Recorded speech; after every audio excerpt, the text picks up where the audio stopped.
In this video, we are going to finish off our warping and then we're going to tie it off. So you'll see here that I have got to the stage where I have almost completed the warping. So I've just got one final warp to do, which is going up and up to this groove here.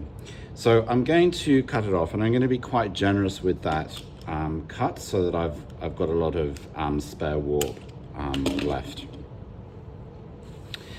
And I am now going to finish this off. So I'm going to bring my warp up to the top of my loom, and I'm going to bring it through that final groove. And this then leaves me with some spare warp there to do the tying off. The way that I have found that this works well is I'm actually going to cut one final groove. So I'm going to get my cutting mat, and I am going to put one final groove just here to help me with the tying off. So make sure that I'm not cutting my warp.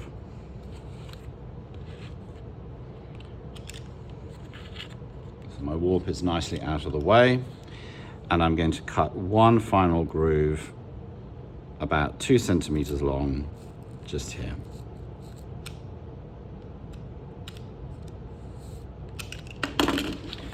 And what that will allow me to do is tie off my warp nicely. So the final warp has come up into that final groove. I'm going to pull it around through that extra little groove that I created. I'm going to pull it around a few times, relying on that bite of the cardboard to hold it in place. And then I'm going to do one where I keep it quite loose. Okay, so I'm going to come through a final time, and I'm just going to keep that quite loose at the back. Pull it around the front, pull it around the back, and then I'm going to use this to tie it off.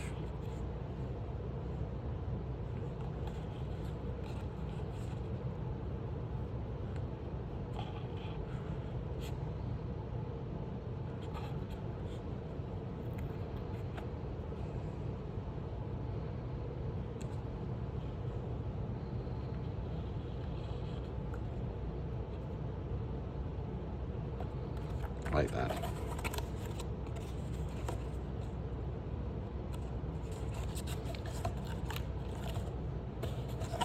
So now I have got my loom that has been warped up.